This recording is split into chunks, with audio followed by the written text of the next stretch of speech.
So way back in the early 2000s, me and my brother had this old VHS and DVD rental store near our place we were staying at the time. Jubee and I had recently seen the films Totoro, Princess Mononoke, and The Cat Returns by Miyazaki. And me and him were one day wandering the store, and we had found this stray film in the animation section called Mr. Stain on Junk Alley.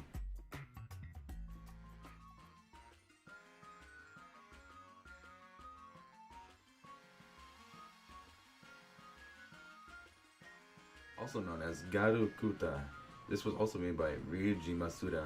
Some of his other works are Piper the Performer and Funny Pets.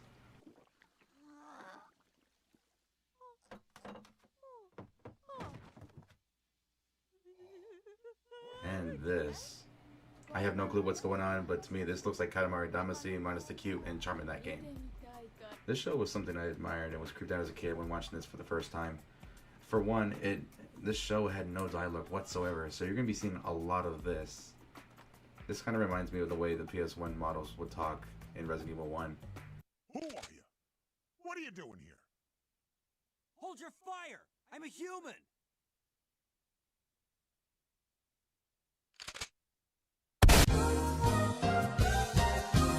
And if you are going to start watching this, make sure you get prepared for some really weird shit, because this show is really strange.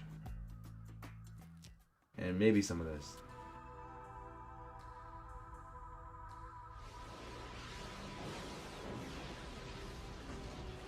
And some death.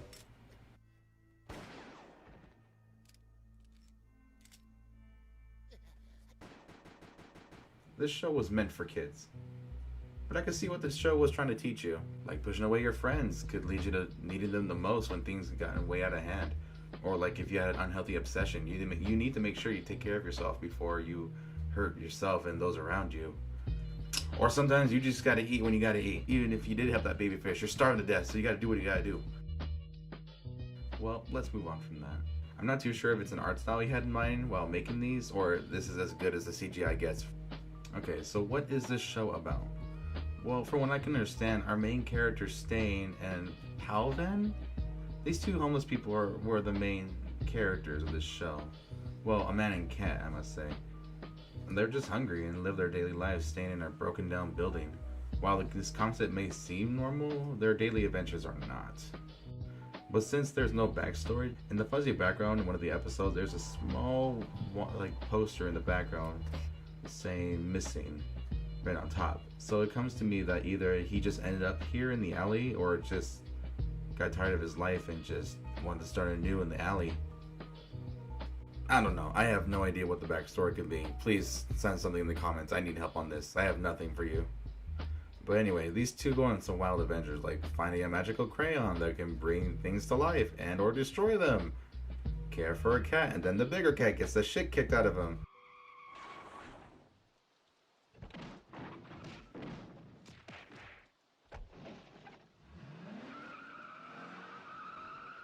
Find a baby and then kill the baby, and then straight up Shang Tsung himself and then the cop in order to come back to life with the baby, and then have your own ego or the image you paint yourself as steal the girl of your dreams. This show is kind of all over the place with its no plot, and so if you're going to watch this, I would recommend having a full day to yourself and just binge it, since each episode is about 10 minutes long, I would say, but the last one is about 30 minutes or so get ready for that. In the end, if I were going to give it my personal rating on, it would be based on camera work, storytelling, and animation / sound design. So, camera work. The shots in the show were standard, nothing impressive, but nothing awkward, so the camera did its job focusing on the characters that needed screen time and or highlighting elements that the viewer needed to see. Storytelling.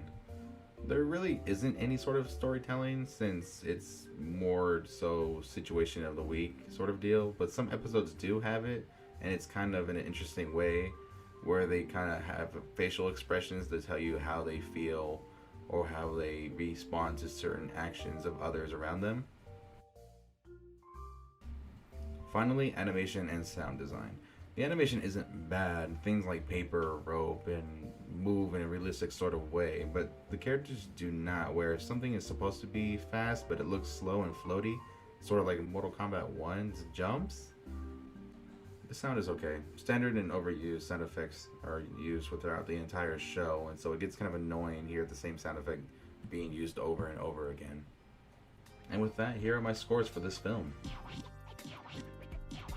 I hope you guys have a good day or a good night. I'll see you guys next time.